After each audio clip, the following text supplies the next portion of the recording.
पिला माने समस्त को मोर ए चैनल को स्वागत करुछि। जय जगन्नाथ पिला माने आज वीडियो रे तुम मानकर अष्टम श्रेणी विज्ञान विषय रो 5टी प्रोजेक्ट करिया पई प्रश्न देछि।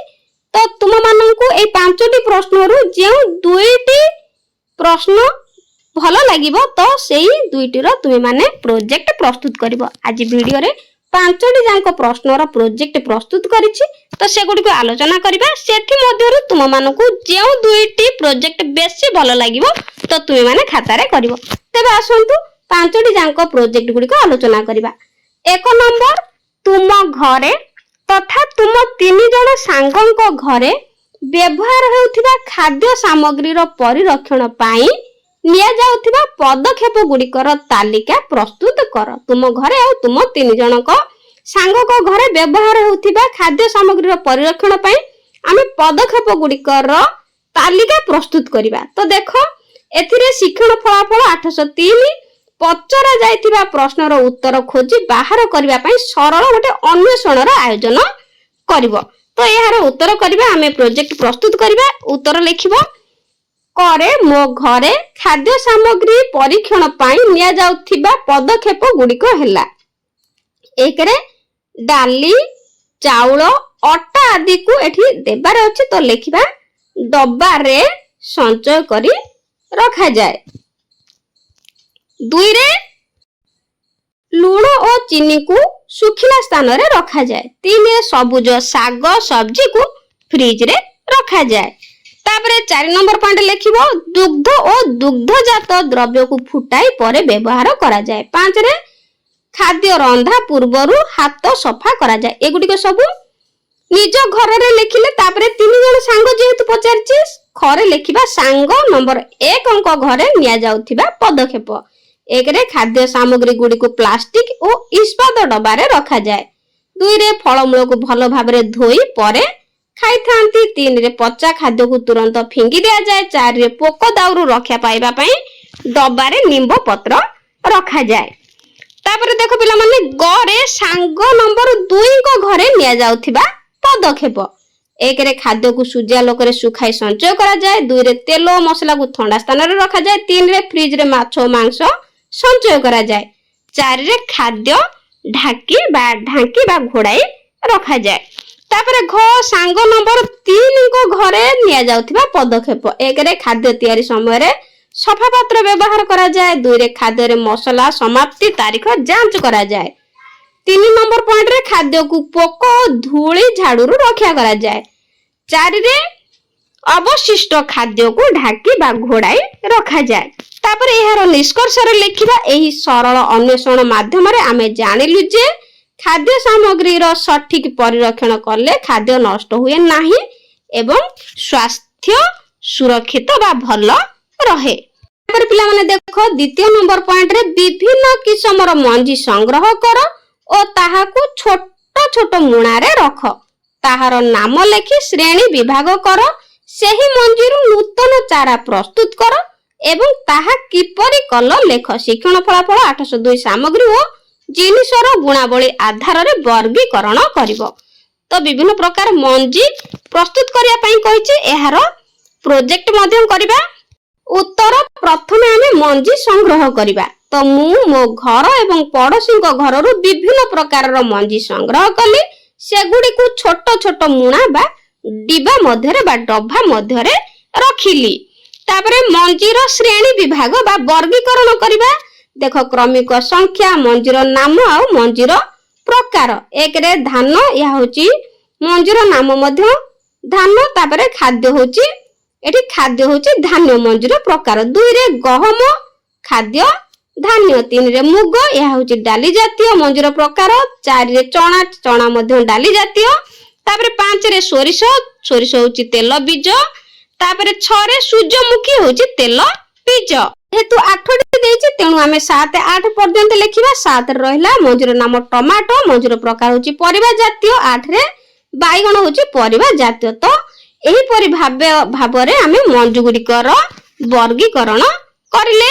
तापरे मंजी संग्रह एही परि भाबरे मो घर एवं पड़ोसी घर रु विभिन्न प्रकार मंजी संग्रह कली। सेगुडी को छोट छोट डिब्बा रे बा मुणा मध्य रे साइति रखिली। तापर 3 रे लेखिबा मंजीरु नूतन चारा प्रस्तुति प्रक्रिया। 1 रे प्रथमे भल माटी ओ गमला रे बा गमला जाहाकू कुआ जाए तादेरे भर्ती कली, माटी को सामान्य भाबे ढिला करली, मुग ओ चना मंजी को माटी रे पोतिली। 4 रे प्रतिदिन नियमित भाबे पानी देली। 5 रे गमला को सूर्यालोक पड़ुतिबा स्थान रे रखिली। 6 रे 3-4 दिन परे छोट छोट चारा बाहरिला। तापर 4 नंबर पॉइंट लेखिया पर्यवेक्षण करिबा समस्त मंजी एक समय रे अंकुरित हैला नाही। मुग मंजी शीघ्र अंकुरित हैला। तापर पानी और सूर्यालोक चारा वृद्धि पाई आवश्यक। तापर 5 रे निष्कर्ष यार करिबा एही प्रकल्प माध्यम रे मु मंजीर विभिन्न प्रकार और ताहार गुणावली विषय रे जानि पारिली। मंजीर नूतन चारा प्रस्तुति पाई माटी, पानी और सूर्यालोक अत्यंत आवश्यक। तापर 3 नंबर प्रश्न दैनंदिन जीवन रे व्यवहृत विभिन्न प्रकार फल और पनिपरिबा नै तुम द्वारा तैयारी टेस्ट रो सहाय्य रे परिवाहिता परीक्षा करी विवरणी प्रस्तुत कर। तो पचरा जाइथिबा प्रश्न रो उत्तर खोजी बाहर करिया पई सरल अन्वेषण रो मध्य आयोजन करिवो। तो उत्तर करिबा प्रथमे परिचय। आम दैनंदिन जीवन रे विभिन्न प्रकार फल और पनिपरिबा व्यवहार करू। एही फल और पनिपरिबा रे पानी, लवण और खनिज पदार्थ थिबारु सेगुडिक विद्युत परिवाहित करि पारे कि नाही ताहा जानिबा पई मु एही परीक्षा कली। 2 रे आवश्यक सामग्री गुडिक नेबा जेमति कि छोट बैटरी, 2टी तार, एलईडी बल्ब, छुरी, टमाटो, लेंबू, आलू, प्याज आउ काकुडी। तो तापरे हमें 3 नंबर पॉइंट रे लेखिबा टेस्टर तैयारी प्रक्रिया। 1 रे बैटरी रे 2 प्रांत रे 2टी तार जोड़ा गला। 2 रे तार रो मध्य भाग रे एलईडी बल्ब रो लगा गला। 3 रे तार रो 2 खोला प्रांत को परीक्षा पई व्यवहार करा गला। तापरे एही परि भाबे एक सरल परिवाहिता टेस्टर तैयारी हैला। तो तुम माने विभिन्न कलर व्यवहार करी प्रोजेक्ट प्रस्तुत करिवो। तापरे 4 नंबर रे लेखिबा पॉइंट रे परिवाहिता परीक्षा प्रक्रिया। 1 रे प्रत्येक फल और पनिपरिबा को 2 खंड करा गला। 2 रे टेस्टर रो 2 तार को फल पनिपरिबा रे गुसाइबा गुंथि दिया गला। 4 रे एलईडी बल्ब जोड़िला कि नाही देखा गला, जोड़िला कि नाही। तापर 5 नंबर पर्यवेक्षण तालिका। तो क्रमिक संख्या देखो। 1 रे लेंबू फल पनिपरिबा बल जळिला, हो जळिला। तापर की परिका भलो करिका जळिला। तापर 2 रे टमाटो फल बा पनिपरिबा, एठी पनिपरिबा हला टमाटो, तो हाँ जळिला तो भलो जळिला। 3 नंबर पियाज मध्य जळिला, मध्यम धरणर जळिला, की परिका जळिला मध्यम धरणर। 4 रे काकुडी, तो एठी फल नेले हाँ बल जळिला, तो की प्रकार जळिला ना मध्यम धरणर जळिला। तापर 5 रे आलू नेले, आलू ना बल जळिला नाही, आउ की परिका जळिला खूब कम जळिला। तापर 6 नंबर एहार फलाफल। 6 नंबर पॉइंट रे लेखिया फलाफल लेंबू और टमाटो भलो विद्युत परिवाहित कला। आलू रे परिवाहिता बहुत कम थिला। जो फल और पनिपरिबा रे पानी और लवण अधिक थाए सेगुडिक भलो परिवाहित करे। हातरे निष्कर्ष लेखिबा एही सरल अन्वेषण माध्यम रे मु जानि पारिली जे दैनंदिन जीवन रे व्यवहृत केतेक फल और पनिपरिबा विद्युत परिवाहित करि पारे। एहा सेमानंकर भितरे थिबा पानी और खनिज पदार्थ जोगु हुए। 4 नंबर प्रश्न खबर कागज बा विभिन्न सूत्ररु वज्रपात संबंधी तथ्य संग्रह करो और तत्जनित क्षयक्षति वर्णना करो। केउ सब पदक्षेप नेले क्षयक्षति ह्रास होई पारिबो बा करा जाई पारिबो ताहार एक विवरणी प्रस्तुत करो। यार प्रक्रिया और घटनावली को बुझाइबा। तो खबर कागज किंबा विभिन्न सूत्ररु वज्रपात संबंधी तथ्य संग्रह करिबा आ तार क्षयक्षति मध्ये वर्णना करिबा। तो यार गोटे सुंदर प्रोजेक्ट मध्ये प्रस्तुत करिछि। यार उत्तर करिबा प्रथमे परिचय देबा। वज्रपात एक प्राकृतिक विपर्यय। वर्षा और झड़ समय रे आकाश रे विद्युत चमक और गर्जन हेले वज्रपात घटे। खबर कागज, टीवी, रेडियो और इंटरनेट माध्यम रे मु वज्रपात संबंधी तथ्य संग्रह करिली। तो प्रथमे 2 रे लिखिया देखो वज्रपात संबंधी तथ्य ग्रहित तथ्य। तो वज्रपात संबंधी संग्रहित तथ्य। ओडिशा रे वर्षा ऋतु रे वज्रपात अधिक हुए। वज्रपात हेतु प्रतिवर्ष अनेक मनुष्य पशुपक्षी मृत्युवरण करती। गछ, विद्युत खुंटी और घर बाड़ी रे क्षति हुए। आउ खेत रे काम करथिबा कृषक माने बेसी प्रभावित हुअंती। तापरे 3 नंबर लेखिबा वज्रपात द्वारा क्षयक्षति। तो प्रथमे जीवन क्षय निश्चित भाव हुए।